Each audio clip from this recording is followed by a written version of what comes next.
Hide me in the toy box. Pull me out when you want to play. I wait and wonder and weigh if I'll ever get a turn to delight you again. When I was fresh, you took me everywhere, didn't want me out of your reach. Now I sit and sulk in stagnant air that stifles and sustains me. Ooh, the lid bangs open, and I think, please, please, let it be me. But you choose her instead.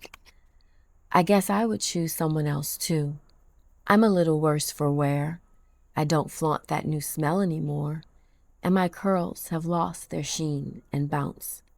So I guess I would choose someone else too. But I was gifted to you, and so I wait.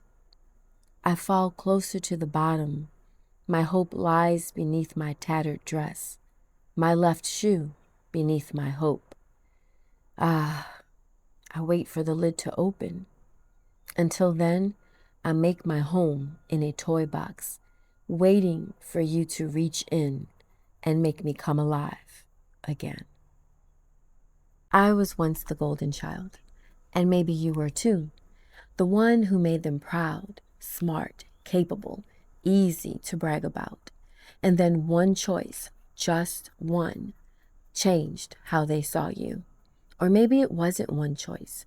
Maybe it was just you becoming more you. And suddenly you no longer fit. For me, it was that one choice. I chose the wrong man. Not just someone messy, a manipulative, convincing, dangerous man. The kind of man who draws you in fast and takes everything with him on the way out. He didn't just wreck my life. He rewrote how they saw me. And I've never been read the same since. There wasn't a confrontation, just a quiet shift, a subtle closing of the circle. Invitations stopped. Conversations moved without me. I didn't get cut off. I just faded from the frame. Not cruelty, just distance. Forgetfulness. That strange ache of being overlooked without malice. It wasn't dramatic. It was subtle. Until you realize you're no longer being seen. And if you've ever felt that, like your place faded without explanation, like their disappointment outlasted your pain, then maybe you know the ache. It's not always about being judged. Sometimes it's about being quietly erased, being the person no one thinks to include until you speak up. I tried to speak at once, gave them my truth gently, tried to name the ache.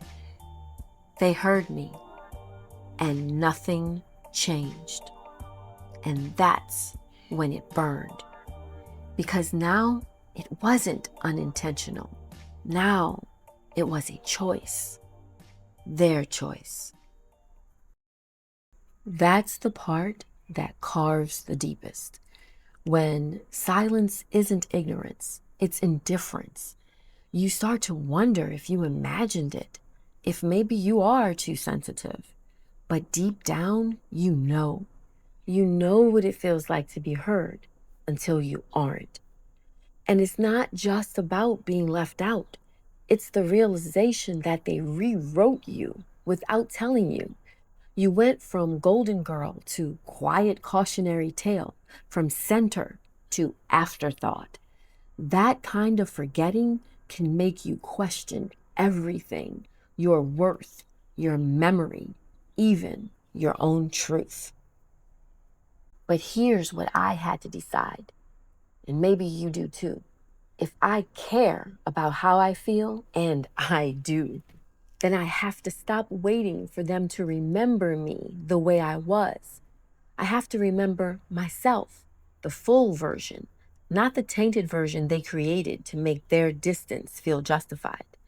Maybe they'll always see you as the one who disappointed them, or confused them, or didn't turn out the way they expected.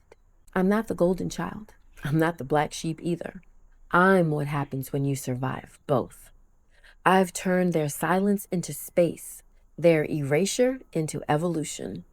There comes a point when you stop waiting for the lid to open, when you stop hoping to be picked, dusted off, and placed on the shelf again. You don't need to be picked anymore. You need to be done waiting. I was the golden child. Then I wasn't. Now I am the one who climbed out of the toy box. And maybe so are you.